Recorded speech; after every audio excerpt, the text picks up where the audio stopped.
Hello जी, नमस्कार। स्वागत है बच्चों आप सभी का डॉट नेट पर। बात कर रहे हैं कोशिका जीवन की इकाई। देखिए बच्चों, मैं पहले एक चीज आपको ये बता दूं कि ये चैप्टर आपको लग रहा होगा कि ये बड़ा है। हाँ जी, ये वास्तव में बड़ा है। हाँ, बिल्कुल बड़ा है। और यही वो चैप्टर है जिसके अगर कंसेप्ट क्लियर नहीं होते हैं तो आगे आने वाले जो चैप्टर्स हैं वो समझ में नहीं आते हैं। तो इस चीज के लिए थोड़ा सा होता है, अंदर से बेचैनी सी होती है, सर बहुत लंबा हो गया, सर इतना लंबा क्यों पढ़ा रहे हैं। बेटा जरूरी है समझना, बेसिक्स कंसेप्ट जब क्लियर हो जाएंगे तो आगे आने वाली चीजें बहुत अच्छे से समझ में आएंगी। इसलिए थोड़ा सा मैंने आराम से तसल्ली से आपको ये चैप्टर पढ़ाया है। ठीक है, अब आगे आने वाले जो चैप्टर्स होंगे थोड़ा सा हमको अच्छे से जल्दी से कंप्लीट करेंगे। ठीक है, आइए बेटा जी मैं बता देता हूं हम पढ़ क्या रहे थे। यूकैरियोटिक कोशिका, जिसमें हम बात कर रहे थे कोशिका अंगकों की। आज क्या बात करने वाले हैं? आज हम बात करने वाले हैं तारक काय या तारक केंद्र की। उसके बाद हम बात करेंगे किसकी? केंद्रक की भी। और फिर लेकर आऊंगा क्या? क्विज। ठीक है, चलें आगे। एक बार मैं जल्दी से आपको इस यूकैरियोटिक कोशिका जो है जो हम पढ़ रहे हैं एक बार वापस से रिमाइंड करा देता हूं, याद दिला देता हूं कौन कौन से कोशिका अंगक हम पढ़ चुके हैं। हम प्लाज्मा झिल्ली हमने सबसे पहले देखी, फिर हमने कोशिका भित्ति देखी, फिर उसके बाद हम कोशिका अंगकों की बात कर रहे थे कौन कौन सा? अंतद्रव्य जालिका, फिर उसके बाद हमारा राइबोसोम, फिर उसके बाद हमारा गोल्गी काय, फिर उसके बाद हमारा लाइसोसोम, फिर रसधानी, फिर माइटोकॉन्ड्रिया, फिर लवक, फिर हमारा कोशिका कंकाल, फिर उसके बाद पिछले लेक्चर में हमने खत्म किया था पक्षमाभ और कशाभिका। ठीक है, अब आज हम बात करने वाले हैं बच्चों किसकी? इनकी। अब ये क्या है? ये है तारक काय। ये दो कौन है? ध्यान से सुनना जिनको नहीं पता है। ये पूरी संरचना ये पूरी एक संरचना क्या है? तारक केंद्र है ये। और ये भी क्या है? देखो, एक तारक केंद्र, दो तारक केंद्र। टोटल कितने तारक केंद्र दिखाई दे रहे हैं आपको? दो। ठीक है, दो तारक केंद्र मिलकर क्या कहलाते हैं? आपका तारक काय। ठीक है, आइए देख लेते हैं एक बार। अच्छा, इनको इंग्लिश में क्या बोलते हैं वो भी ध्यान से सुन लेना बेटा। तारक काय जो होता है इसको हम बोलते हैं सेंट्रोसोम, और तारक केंद्र को हम बोलते हैं सेंट्रिओल। तो इतना तो आपको समझ में आ गया क्या कि दो सेंट्रिओल यानी दो तारक केंद्र मिलकर क्या कहलाते हैं? तारक काय यानी सेंट्रोसोम। तो कई बच्चे मैक्सिमम कंफ्यूज होते हैं, सर तारक काय क्या अलग है, तारक केंद्र अलग है। आज के बाद बिल्कुल कंफ्यूज मत होना, दो तारक केंद्र मिलकर क्या कहलाते हैं? तारक काय कहलाते हैं। ठीक है, चलें आगे। आइए बात करते हैं। देखिए इस तरीके से देख लीजिए। देखिए ये दिख रहा है आपको, ये भी कौन है? तारक केंद्र। ये भी कौन है? तारक केंद्र। सेंट्रियोल बोला था ना आपको, और दोनों मिलकर क्या कहला रहे थे? तारक काय यानी सेंट्रोसोम। ठीक है, आइए स्टार्ट करते हैं दोनों के बारे में पढ़ना। सबसे पहला बिंदु जो आपने याद रखना है कि भैया ये तारक काय या जो किससे बना हुआ है? दो तारक केंद्र से। इनकी खोज किसने करी है? तो सबसे पहला बिंदु बेटा जी याद रखना है तारक काय बोल दीजिए, या ब्रैकेट में लिख रहा हूं दो तारक केंद्र। ठीक है, इनकी खोज जो है जिस वैज्ञानिक ने करी है उनका नाम आपने याद रखना है बोवेरी। 1888 में बोवेरी नामक वैज्ञानिक ने इनकी खोज करी थी। क्या ये सिंपल सी बात आपको समझ में आ गई है? कंफ्यूजन तो नहीं था? चलें आगे। आइए दूसरा बिंदु, ये कौन सी कोशिका में मिलते हैं या कौन सी कोशिका में नहीं मिलते हैं? याद करिए स्टार्टिंग में जब हमने पादप कोशिका और जंतु कोशिका के बीच में अंतर देखा था तो याद आ रहा है मैंने बोला था तीन चीजें ऐसी हैं जो पादप कोशिका में है जो जंतु कोशिका में नहीं है। कौन कौन था? याद करिए, कोशिका भित्ति और लवक और बड़ी सी रसधानी जो जंतु कोशिका में नहीं थी। लेकिन एक ऐसी चीज थी जो जंतु कोशिका में थी जो पादप कोशिका में नहीं थी। याद करिए यही थे। तो इट मींस ये किसमें मिलते हैं? ये जो शब्द हमने लिखे हैं ये किसमें मिलते हैं? याद रखना ये पाए जाते हैं, या मैं बोलूंगा ये अनुपस्थित होते हैं। मीन क्या है? अनुपस्थित होते हैं।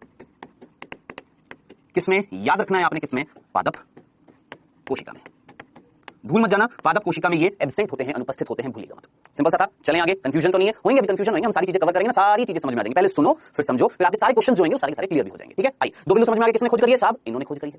तारक काय किससे बना हुआ है? सर दो तारक केंद्रों से बना हुआ है। सर ये अनुपस्थित किसमें होते हैं? सर ये पादप कोशिका में अनुपस्थित होते हैं। किसमें मिलते हैं? जंतु कोशिका में मिलते हैं। ठीक है, सिंपल सा था। चलिए अब मुझे ये बताएं तारक काय किससे बना हुआ है? आपने बोला सर दो तारक केंद्रों से बना हुआ है। ये जो दो तारक केंद्र थे, एक ये और एक ये, ठीक है, इनसे बना हुआ है। अब इन जरा दोनों को देखो, क्या ये दोनों एक दूसरे के समांतर मिल रहे हैं? एक दूसरे के पैरेलल है? नहीं, ये एक दूसरे से 90 डिग्री का कोण बनाकर मिलते हैं। यानी एक अगर ऐसे है तो दूसरा इस तरीके से होगा। यानी ये दोनों एक दूसरे के क्या है? कौन? तारक केंद्र एक दूसरे के समकोण मिलते हैं। भूल मत जाना, ये था हमारा तीसरा बिंदु। याद रखना, दो तारक केंद्र एक दूसरे के समकोण होते हैं। समकोण यानी राइट एंगल यानी 90 डिग्री पर। याद रखना, एक दूसरे के समकोण होते हैं, एक दूसरे के परपेंडिकुलर या 90 डिग्री पर होते हैं। बताइए इतनी सी बात समझ में आ गई है? कंफ्यूजन तो नहीं था? चलो अब चौथा बिंदु, क्या ये संरचनाएं झिल्ली युक्त होती हैं कि झिल्लीहीन होती है? मैंने आपको पिछले लेक्चर में भी बताया था, याद करिएगा। याद आ रहा है हमने पक्षमाभ और कशाभिका जब पढ़ा था तो मैंने आपको याद करके बताया था पक्षमाभ और कशाभिका का निर्माण किससे हुआ था? एक संरचना थी जिसका नाम था आधारीय काय। याद आ रहा है? और ये भी बोला था हम आधारीय काय नहीं पढ़ रहे, क्यों? क्योंकि पक्षमाभ और कशाभिका का जो आधारीय काय था जहां से वो निकले थे वो क्या है? एक्जैक्टली सेम टू सेम समान है किसके? तारक केंद्र के। याद आ रहा है? भूले तो नहीं है? तो याद करिए मैंने आपको बताया था क्या पक्षमाभ और कशाभिका का जो आधारीय काय था वो कैसा था? झिल्लीहीन था, झिल्ली नहीं मिल रही थी। तो याद रखना है आपने यहां पर ये जो कोशिका अंगक होते हैं ये झिल्लीहीन होते हैं। भूल मत जाना, इनमें कोई आवरण नहीं मिलता। झिल्लीहीन कोशिकांग होते हैं। इनको कोशिकांग नहीं पता, यानी कोशिका के अंग को हमने क्या बोला? कोशिकांग। झिल्लीहीन कोशिकांग हैंगे। याद रखना, भूलना मत। भूलेंगे तो नहीं पक्का? चलिए पांचवा बिंदु ध्यान से सुनिए बेटा। हम एक तारक केंद्र की बात करते हैं। हमने बोला ना दो है, हम एक की बात करते हैं। मान लेते एक ये है एक ये था, इसकी बात करते हैं। यहां से लेकर यहां तक ये तारक केंद्र और यहां से लेकर यहां तक एक तारक केंद्र है। दो तारक केंद्र है। हम एक तारक केंद्र की अगर बात करें तो इसकी लंबाई जो है, एक तारक केंद्र स्पेसिफिकली मैंने लिख दिया, एक तारक केंद्र की मैं बात कर रहा हूं। एक तारक केंद्र की अगर मैं बात करता हूं तो उसकी लंबाई जो है वो लगभग 0.3 से 0.5, ध्यान से सुनना, 0.3 से 0.5 माइक्रोमीटर होती है। ठीक है, इतनी लंबाई है 0.3 से। ये तो बेटा आपका सेंटीमीटर में आ जाएगा, समझाने के लिए बता रहा हूं। ये तो हमें आंखों से थोड़ा ना दिखाई देंगे। सोचो जब कोशिका नहीं दिख रही तो कोशिका के अंदर ये छोटे से कोशिका आंखों से दिखेंगे नहीं भैया, माइक्रोमीटर में है लंबाई। समझ में आता है? चलिए एक तारक केंद्र की लंबाई मैंने आपको बता दी 0.3 से 0.5 माइक्रोमीटर की क्या है? लंबाई है। इनका व्यास जो होता है वो भी याद रख लीजिएगा 0.15 माइक्रोमीटर। अगर याद रख सकते हैं तो जरूर याद रख लेना, नहीं तो कोई पूछने वाला नहीं है। नॉलेज जितनी ले सकते हैं लेते जाओ। लेते जाओ, डालते जाओ अपने भेजे में, डालते जाओ डालते जाओ डालते जाओ, बस डालते जाओ और उसको रिकॉल कर लेना, याद कर लेना बाद में, ठीक है। ये हमारा मेन मोटो है, हमारा एम है, हमारा लक्ष्य है। क्या? जितनी नॉलेज मिल रही है सारी की सारी इकट्ठी करते जाओ और फिर बाद में जब पेपर होगा निचोड़कर सारी निकाल देना पेपर में, ठीक है। चलिए जी, क्या ये सिंपल से 5 बिंदु आपको समझ में आ गए हैं? क्लियर है? कंफ्यूजन तो नहीं था? एक बार रिवाइज कर दूं, वापस से सुनना, देखिएगा जल्दी से। किसकी बात कर रहे हैं बेटा जी? इनकी तारक काय, जिनको हमने क्या बोला, सेंट्रोसोम, जो बने हुए 2 तारक केंद्रों से। सिंपल, चलें आगे। नेक्स्ट हमने बात करी, इनकी खोज किसने करी है? सर बोवेरी ने करी थी। सर ये किसमें उपस्थित? सर ये पादप कोशिका में नहीं मिलते हैं, जंतु कोशिका में मिलते हैं। फिर हमने बात करी कि भैया तारक काय जो था वो 2 तारक केंद्र से मिल रहा था, बना हुआ था। अब 2 तारक केंद्र जो होते हैं क्या वो एक दूसरे के समांतर होते हैं, पैरेलल होते हैं? नहीं, एक दूसरे से समकोण होते हैं, 90 डिग्री के एंगल पर मिलते हैं। चलो जी, तीसरा बिंदु। चौथा, क्या इन पर कोई झिल्ली होती है? नहीं, इन पर कोई झिल्ली नहीं होती है, भूल मत जाना। एक तारक केंद्र की लंबाई बता दी, उसका व्यास बता दिया। अब चाहे तो मैं यहां पर छठा बिंदु लिख सकता हूं, लेकिन जरूरत नहीं, आप अच्छे तरीके से जानते हैं। तारक केंद्र, ध्यान से सुनना, तारक केंद्र ही क्या था? आधारीय काय था। किसका? पक्षमाभ और कशाभिका का। लिख देता हूं, पक्षमाभ और कशाभिका की उत्पत्ति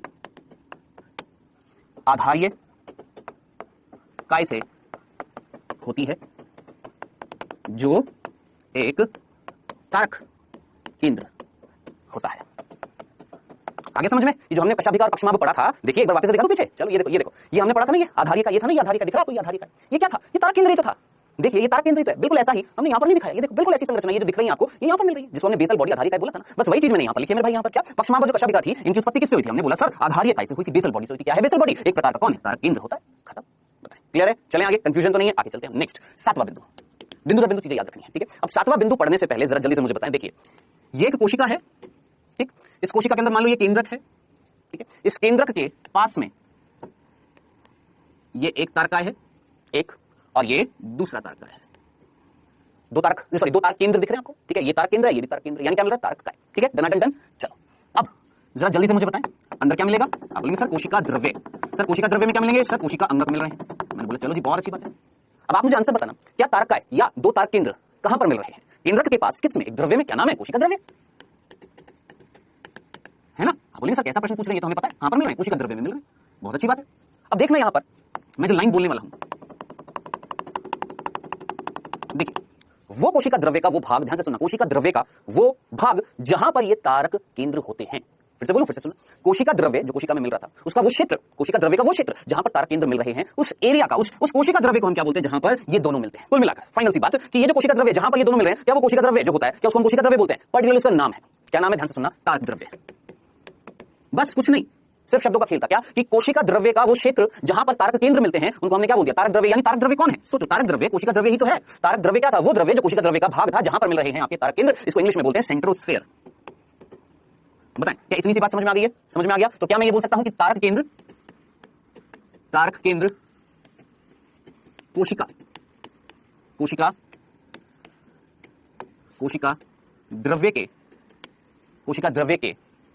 कोशिका द्रव्य के एक भाग जिसे तारक द्रव्य कहते हैं, वहां पाए जाते हैं। तो मेरे ख्याल से आपको ये चीज समझ में आ गई होगी। बहुत सिंपल है, इसको बिल्कुल भी जटिल मत बनाइएगा, बिल्कुल इसको कंफ्यूज मत होइएगा। जितना सिंपल तरीके से चीजों को समझ सकते हैं उतना सिंपल तरीके से याद रखना। बेटा मैंने बोला कोशिका के अंदर कौन मिल रहा है? आपने बोला सर कोशिका द्रव्य मिल रहा है। मैंने बोला चलो जी, बहुत अच्छी बात है। अब मैंने बोला यहाँ पर ये जो है, ये जगह जो है, ये कोशिका द्रव्य। आपने बोला हाँ सर ये भी कोशिका द्रव्य ही है। और इस कोशिका द्रव्य में ये जहां पर ये तारक केंद्र मिल रहे थे, हमने पर्टिकुलरली इस कोशिका द्रव्य को एक नाम दिया। क्या नाम दिया? तारक द्रव्य नाम दिया। खत्म, इतनी सी बात है। अब आप बोलेंगे ये जो तारक द्रव्य के अलग प्रकार का होता है, नहीं, बिल्कुल सेम टू सेम कोशिका द्रव्य के जैसा ही होता है, बस एक नाम अलग दे दिया और कुछ भी नहीं है।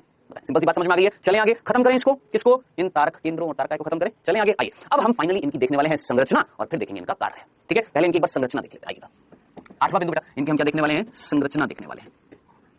देखिए मैंने एक तारक केंद्र, देखिए ये दिख रहा है आपको, तारक केंद्र दिख रहा है ना, इस तारक केंद्र को मैंने, ये जो तारक केंद्र है इसको मैंने आपकी तरफ रखा, या वैसे आपको दिख भी रहा होगा, ये वाले क्षेत्र को देखो, इतने से क्षेत्र को दिख रहा है आपको, ये क्षेत्र, ठीक है, कैसा दिखाई दे रहा है मैं आपको बताता हूं, देखिएगा।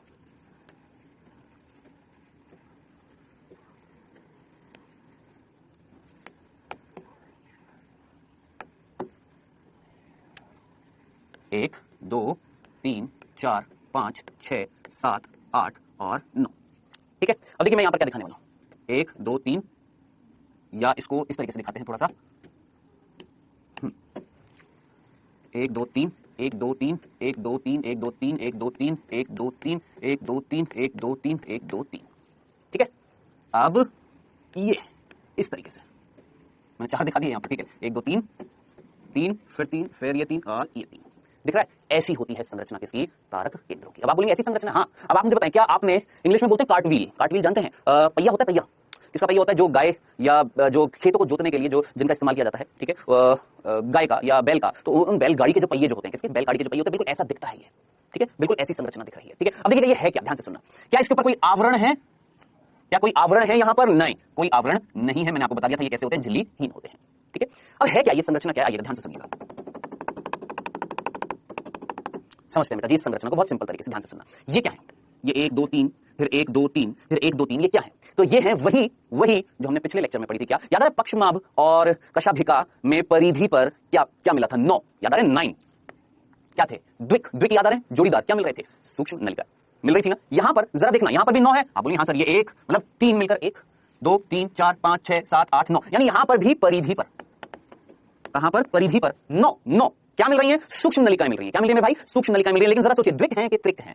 आप बोलेंगे सर त्रिक हैं, त्रिक। वहां पर क्या थी? 9 द्विक सूक्ष्म नलिकाएं थी, यहां पर 3 सूक्ष्म नलिकाएं मिलकर, ये जो जोड़ा तो नहीं बोलूंगा, ये तिगोड़ा बोल दो, जो भी बोलना है। 9 क्या मिल रही है? 9 परिधि पर 3 3 3 3 की क्या? 9 परिधि पर सूक्ष्म नलिकाएं मिल रही हैं, यानी 3 सूक्ष्म नलिकाएं मिलकर पूरा एक जोड़ा बना रही हैं, ठीक है। फिर 3 ऐसी टोटल कितनी है? 9 आपकी त्रिक को हम इंग्लिश में बोलते हैं ट्रिपलेट, और वहां पर द्विक को क्या बोलते हैं? डबलेट, ठीक है। तो 9 त्रिक क्या मिल रही है परिधि पर?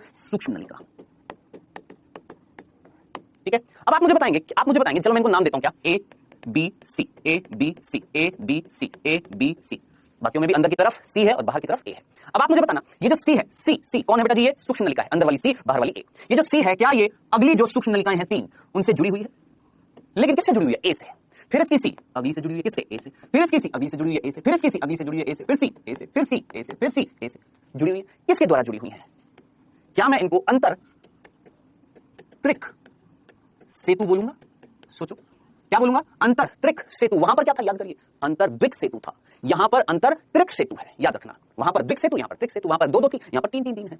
समझ में आया? याद रखना है आपको, ठीक है। अंदर वाली जो है वो अगली वाली सूक्ष्म नलिकाएं जो 3 है उनमें से बाहर वाली जो है उससे जुड़ी हुई है। फिर अंदर वाली, बाहर वाली से, फिर अंदर वाली, बाहर, अंदर वाली, बाहर, अंदर वाली, बाहर, अंदर वाली, बाहर, अंदर वाली, बाहर, अंदर वाली, बाहर, अंदर वाली, बाहर। तो एक बैलगाड़ी के पहिए के जैसी संरचना का निर्माण होता है। याद रखना मेरे शब्द को, क्या? बैलगाड़ी के जैसी एक संरचना का निर्माण होता है। क्या ये आपको परिधि की सूक्ष्म नलिकाएं समझ में आ गई है? कंफ्यूजन तो नहीं है? चलें आगे। अब तुलना करना, वहां पर जो हमने पक्षमाभ और कशाभिका जब हमने संरचना पढ़ी थी, आंतरिक संरचना, वहां पर परिधि पर मिल रही थी सूक्ष्म नलिकाएं। बोलिए हाँ सर, परिधि पर मिल रही थी। कितनी मिल रही थी? 9 के द्विक मिल रहे थे, यहां पर त्रिक मिल रहे। पहला अंतर तो ये हो गया। दूसरा, वहां पर आवरण था, यहां पर कोई आवरण नहीं है, झिल्लीहीन है। दूसरा अंतर ये हो गया। तीसरा, बताएं वहां पर केंद्र में भी सूक्ष्म नलिकाएं थी या नहीं थी? बोलिए हाँ सर थी। कितनी थी? याद करो कितनी थी? 2 थी, लेकिन अकेली थी। एकल थी या नहीं थी? 2 थी ना। एकल सूक्ष्म नलिकाएं थी, 2 थी ना। तो हमने क्या बोला था? व्यवस्था कैसे मिली थी? 9 + 2 थी ना, याद करिए, बताया था ना। यहां पर जरा सोचिए, बीच में कोई सूक्ष्म नलिका नहीं है, तो क्या बोलूंगा? 9 + 0 बोलूंगा या नहीं बोलूंगा इस व्यवस्था को?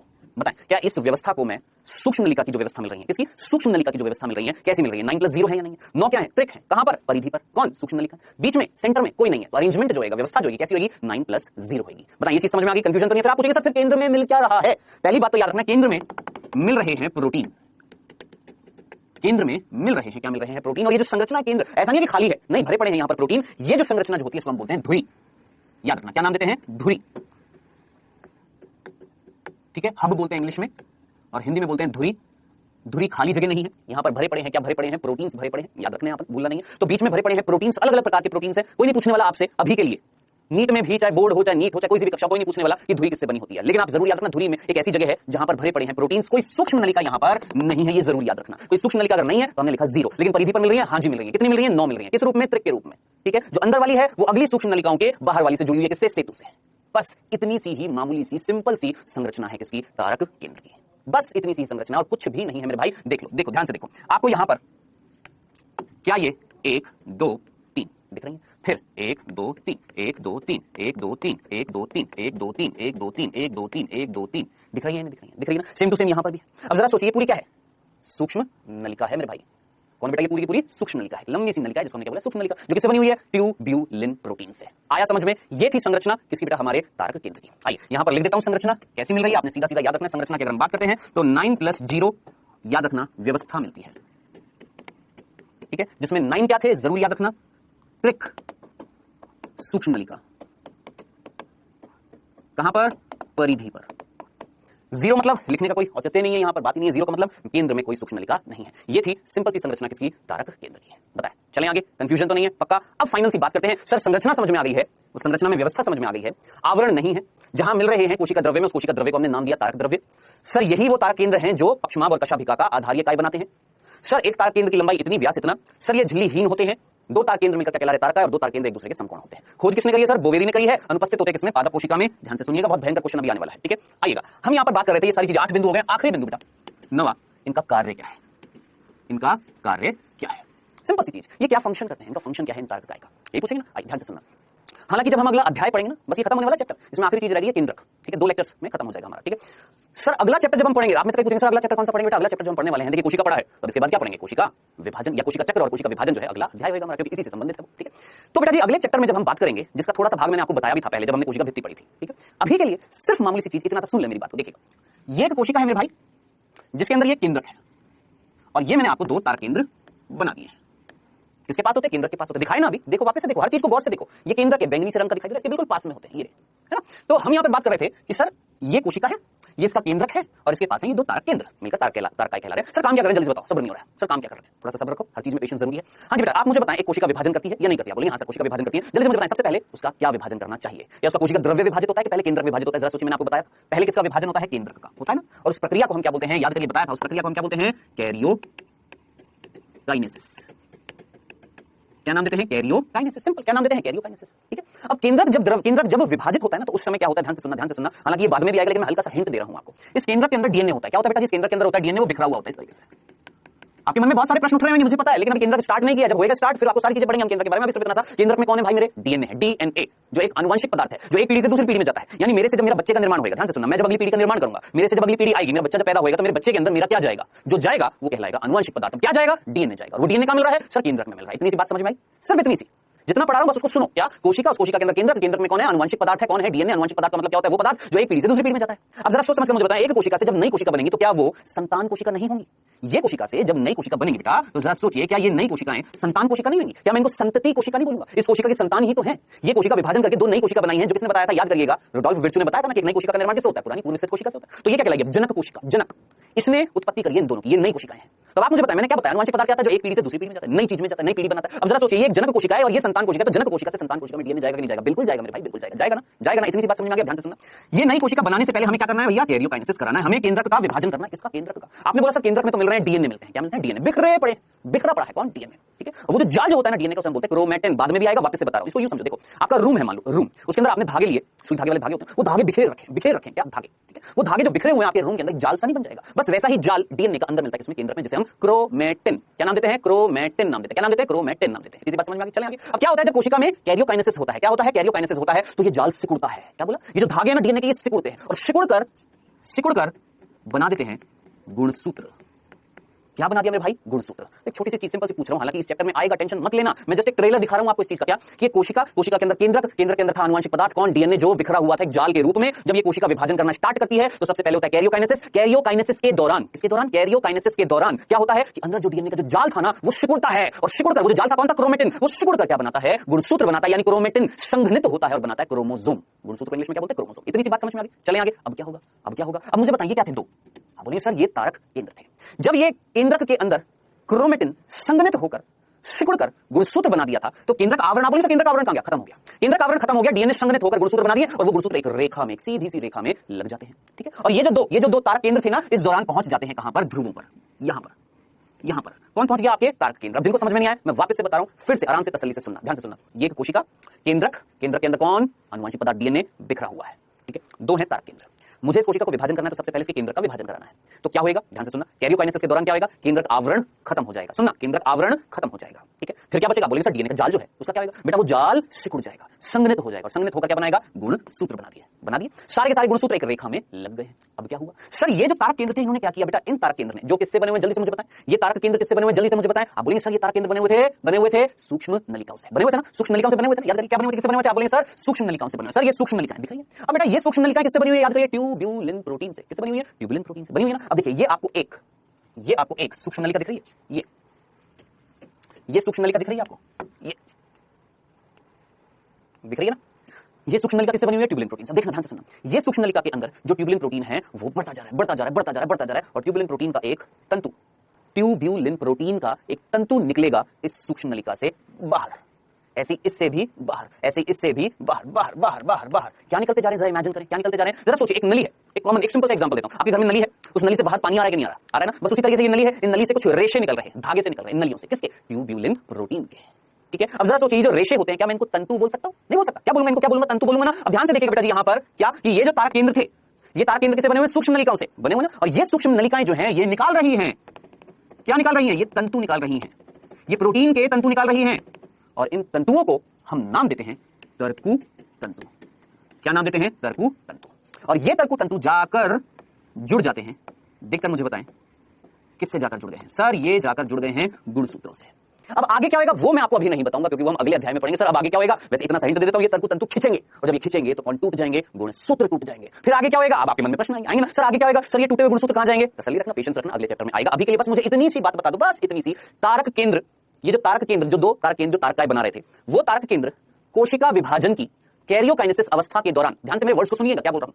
तारकाएं जो दो तारक केंद्र से बने हुए थे, ये तारक केंद्र, ये दो तारक केंद्र कोशिका विभाजन की कैरियोकाइनेसिस अवस्था के दौरान विपरीत ध्रुवों पर जाकर तरकु तंतु का निर्माण करते हैं, जो हेल्प करेगा किस चीज में? केंद्रक के विभाजन में। अब कैसे होएगा वो हम अगले अध्याय में पढ़ेंगे, लेकिन इतना सा याद रखना, इन तरकु तंतुओं का निकलना जरूरी था, जरूरी था। ये निकलेंगे, गुणसूत्र टूटेंगे, गुणसूत्र टूटकर ध्रुवों पर जाएंगे, फिर ध्रुवों पर पहुंचने के बाद वापस से केंद्र का आवरण बनेगा, दो केंद्रकों का निर्माण होगा। ये चीज आपके ऊपर से जाएगी, क्योंकि हमारा अध्याय ये नहीं चल रहा, कोशिका विभाजन नहीं चल रहा। जो चल रहा है उसमें सिर्फ इतना सा कार्य याद रख लेना इनका, क्या कि इनका कार्य क्या होता है? ध्यान से सुनना।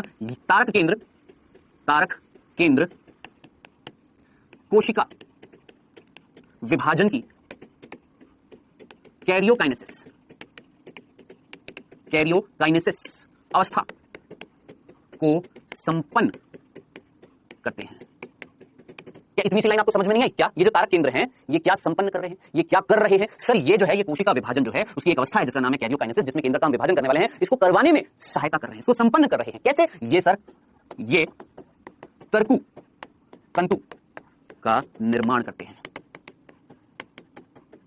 किसका निर्माण करते हैं? तरकु तंतु का निर्माण करते हैं। मुझे पता है, आपकी जगह अगर मैं भी होऊंगा तो मेरे दिमाग में यही क्वेश्चन आएगा कि सर ये तरकु तंतु क्या कर रहे हैं? इतना सा मैंने आपको हिंट दे दिया बेटा, ये जाकर जुड़ रहे हैं गुणसूत्र से। अब आपके दिमाग, सर ये आगे क्या होगा? आगे क्या होगा? हर चीज में प्रश्न आएगा, सर आगे क्या होगा? सर आगे क्या होगा? तो बेटा आगे जो सारी चीजें होने वाली है ना वो हम अगले अध्याय में पढ़ेंगे। तो थोड़ा सा बस इतना सा कहूंगा, थोड़ा सा पेशेंस रखना। ये सारी चीजें हालांकि अभी भी बताने की जरूरत नहीं थी, मैं सीधा बोल देता आपको क्या कि भैया ये जो तारक केंद्र है ये कोशिका विभाजन करवा रहे हैं, इनके बिना कोशिका विभाजन संभव नहीं है। अगर ये नहीं होंगे तो कोशिका विभाजन नहीं हो पाएगा। बस इतनी सी बात, ठीक है। एक सिंगल लाइन में अगर मेरे को बोलना हो ना कि तारक केंद्र का कार्य क्या है, तो मैं सीधा बोलूंगा कि ये कोशिका विभाजन करवाते हैं। सिंगल लाइन में ये क्या करवाते हैं? कोशिका विभाजन करवाते हैं। लेकिन अगर मैं ऐसा बोल देता तो आप बोलते सर कैसे कराते हैं, क्या ये फलाना ढिमका, तो वो सारी चीजों को हिंट देकर मैंने थोड़ा सा बताया क्या कि ये जो होते हैं कोशिका विभाजन की पर्टिकुलरली कौन सी अवस्था? कैरियोकाइनेसिस करवाते हैं। कैसे करवाते हैं? सर ये ध्रुवों पर पहुंच जाते हैं बच्चे। ध्रुवों पर पहुंचकर सर ये क्या करते हैं? बेटा ये कुछ तंतुओं का निर्माण करते हैं जिनका नाम है तरकु तंतु, जो किससे बने होते हैं? मैंने आपको बताया ट्यूबुलिन के रेशों से बने होते हैं। ये रेशे किसने निकाले हैं? इन्हीं तारक केंद्रों की जो सूक्ष्म नलिकाएं हैं वो कुछ रेशे निकाल रही हैं बाहर की ओर, जिनको हमने बोला है तरकु तंतु। सर ये तरकु तंतु क्या करेंगे? बेटा जी ये जब कैरियोकाइनेसिस होएगा तो जो केंद्रक जो था उसका आवरण खत्म हो जाएगा, अंदर जो जाल था डीएनए का जिसको हमने क्रोमेटिन बोला वो सिकुड़ जाएगा, बना देगा गुणसूत्र, सारे गुणसूत्र एक लाइन से इकट्ठे हो जाएंगे, उन गुणसूत्रों से जाकर जुड़ रहे हैं। सर आगे क्या होगा? वापस वही बात, पेशेंस रखें, आएगा सब कुछ, ठीक है। तो इतनी सी बात याद रखना सिंगल लाइन में कि तारक केंद्रों का कार्य क्या था? तरकु तंतु का निर्माण। और ये तरकु तंतु जो होते हैं ये कोशिका विभाजन करवाने के लिए उत्तरदायी होते हैं, ठीक है। अब मेरा प्रश्न सुनना, आपके मन में तो बहुत सारे प्रश्न हैं, अब मेरा प्रश्न सुनना। मैं आपसे जो चीज कहने वाला हूं उसको गौर से सुनना, ध्यान से सुनना। आप जानते हैं हमारे तंत्रिका तंत्र जो होता है वो किससे बना होता है? कुछ कोशिकाओं से जिनका नाम होता है तंत्रिका कोशिका, तंत्रिका कोशिका, जिसको हम न्यूरॉन बोलते हैं ना, ठीक है। आप जानते हैं एक मादा, एक स्त्री जो होती है वो युग्मक उत्पन्न करती है, उस युग्मक को क्या बोलते हैं? जानते होंगे, डेफिनेटली जानते होंगे, अंडाणु। क्या बोलते हैं? अंडाणु। मादा युग्मक जो होता है इंग्लिश में क्या बोलते हैं? ओवम, ठीक है। आप ये भी जानते हैं, ये भी जानते होंगे आप, लाल रक्त कणिकाएं, ठीक है। आप हृदय भी जानते हैं ना, जानते हैं ना हमारे पास हृदय जो होता है ना हृदय। बेटा हमारे हृदय का कार्य क्या होता है? दुड़ुक दुड़ुक दुड़ुक दुड़ुक, क्या करना? सिकुड़ना फैलना, सिकुड़ना फैलना, सिकुड़ना फैलना। अब जरा सोचिए कोई चीज सिकुड़ रही है, फैल रही है, सिकुड़ रही है, फैल रही है। ये मेरा हाथ है, ध्यान से देखो, ये मेरा हाथ है। यहाँ की मांसपेशी सिकुड़ी तो हाथ ऐसे आया, फैली तो ऐसे चला गया, फिर सिकुड़ी, फिर फैली, फिर सिकुड़ी, फिर फैली। तो हृदय यही तो है, मांसपेशियों से ही तो बना हुआ है। मेन हृदय में वैसे तो कई सारी स्तर होती हैं, ठीक है। अभी के लिए सिर्फ इतना सा, वैसे मैं आपको बता देता हूं कई सारी स्तर होती है, एपिकार्डियम, मायोकार्डियम, एंडोकार्डियम, ठीक है। अभी सिर्फ इतना सा, हृदय में एक स्तर होती है। हृदय जो होता है ना, हृदय उसकी जो भित्तियां होती हैं, उसकी जो दीवारें होती हैं, उनमें से एक स्तर होती है जिसका नाम होता है मायोकार्डियम, जो बनी होती है मांसपेशियों से। किससे बनी होती है? मांसपेशियों से, ठीक है। तो मैं आपसे बोल रहा हूं हृदय की मांसपेशीय स्तर, पर्टिकुलरली कौन सी स्तर? कई सारी स्तर होती है, पर्टिकुलरली कौन सी? मांसपेशीय स्तर जो होती है। कौन सी स्तर? मांसपेशीय स्तर जो होती है, जिसको हम मायोकार्डियम बोलते हैं, मायोकार्डियम, ठीक है। तो हृदय की मांसपेशीय स्तर की जो कोशिका होती है, अभी कि मैंने यहाँ पर कौन कौन सी कोशिकाएं लिखी हैं ध्यान से देखना। मैंने बोला तंत्रिका कोशिका, तंत्रिका कोशिका होती है, न्यूरॉन होती है। मैंने बोला अंडाणु यानी कौन? मादा युग्मक, ओवम बोलते हैं। मैंने बोला आरबीसी, लाल रक्त कणिका, रेड ब्लड कॉर्पस्कल्स या रेड ब्लड सेल्स। मैंने बोला हृदय की कई सारी भित्तियां होती हैं, जिसमें पर्टिकुलरली कौन सी भित्ति? मांसपेशीय स्तर या मांसपेशीय भित्ति। अब जरा सोचिए उस भित्ति में कोशिका होंगी? हाँ जी होंगी। अब ये जो चार कोशिकाएं हैं ये कभी भी विभाजन नहीं करती हैं, ध्यान से सुनिए, कभी भी विभाजन नहीं करती हैं। सोचिएगा क्यों, दिमाग लगाइएगा क्यों, सोचना। और ये प्रश्न तो बहुत फेमस है कि तंत्रिका कोशिका जो होती है कभी भी विभाजन नहीं करती है, कभी भी विभाजन नहीं करती है। लेकिन उसके साथ साथ ये कोशिकाएं भी याद रखना, ये भी कभी भी विभाजन नहीं करती है। काहे? क्यों? अब आप बोलेंगे सर हमें क्या पता, जरा दिमाग लगाए, हम पढ़ क्या रहे हैं। आप बोलेंगे सर हम पढ़ रहे तारक का है। बेटा जरा सोचिए तारक कैसे बना हुआ है। आप बोलेंगे सर दो तारक केंद्र। बेटा दो तारक केंद्र का कार्य क्या था भैया, ये कोशिका विभाजन, बोला ना एक लाइन में याद रखना, ये कोशिका विभाजन को संपन्न करा रहे हैं। पर्टिकुलर कोशिका विभाजन की कौन सी अवस्था, कैरियोकाइनेसिस को संपन्न करा रहे हैं। अब जरा सोचो मेरे भाई, अगर कैरियोकाइनेसिस नहीं हुआ, एक कोशिका के अंदर एक केंद्र से दो केंद्र का निर्माण नहीं हुआ, तो एक कोशिका से दो कोशिका का निर्माण होगा क्या, नहीं। तो याद रखना इन कोशिकाओं में विभाजन नहीं होता। क्यों नहीं होता, क्योंकि इन कोशिकाओं के पास तारक केंद्र नहीं होते।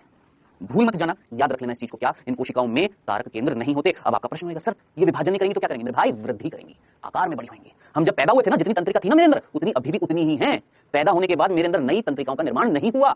याद रखना मेरे अंदर नई तंत्रिकाओं का निर्माण नहीं हुआ, जितनी थी उतनी है, बस वो तंत्रिकाओं की लंबाई बढ़ रही है। पहली चीज याद रखना, जितनी तंत्रिका थी पैदा हुआ था उतनी ही अभी भी, नष्ट हो सकती है, नहीं बन सकती, ठीक है। दूसरा सर अंडाणु में तो तारक केंद्र नहीं है, ये विभाजन नहीं करेगा। अंडाणु का जब संलयन होगा शुक्राणु से तो युग्मनज बनेगा, फिर वो कैसे विभाजन करेगा। तो याद रखना 12th क्लास में जब हम आते हैं मानव जनन अध्याय जब पढ़ते हैं तो हम ये अध्ययन करते हैं कि शुक्राणु जब अंडाणु के साथ संलयन करता है तो शुक्राणु भी एक कोशिका, अंडाणु भी एक कोशिका। अंडाणु के पास तारक केंद्र नहीं है, शुक्राणु के पास तारक केंद्र। शुक्राणु से अंडाणु का जब संलयन होता है ना, तो शुक्राणु से अंडाणु में जाता है क्या, केंद्रक भी जाता है और तारक केंद्र भी जाता है, ठीक है। अब जरा सोचिए, अंडाणु एक शुक्राणु, अंडाणु के अंदर तारक केंद्र नहीं है, शुक्राणु के अंदर तो है। अब शुक्राणु जब अंडाणु में जाएगा तो तारक केंद्र नहीं जाएगा, किसका, शुक्राणु का, समझ में आया। तो वो जो युग्मनज बनता है ना, वो विभाजन कैसे कर लेता है। युग्मनज में विभाजन की क्षमता आती है किससे, उस तारक केंद्र से जो आया है, किससे, शुक्राणु से। भूल मत जाना, ठीक है। उसी प्रकार आरबीसी कभी विभाजन नहीं करती, हृदय की मांसपेशियों स्तर की जो कोशिकाएं वो भी केवल वृद्धि करती है, विभाजन नहीं करती, क्योंकि तारक केंद्र नहीं होता है मेरे भाई, याद रखना, भूल मत जाना। सिंपल सा था। चलें अब लास्ट आखिरी क्वेश्चन, मुझे पता है आपका आखिरी क्वेश्चन क्या है। आप ये पूछेंगे सर आपने ये बताया बिना तारक केंद्र के, बिना तारक का या बिना तारक केंद्र के कोशिका विभाजन नहीं करती है।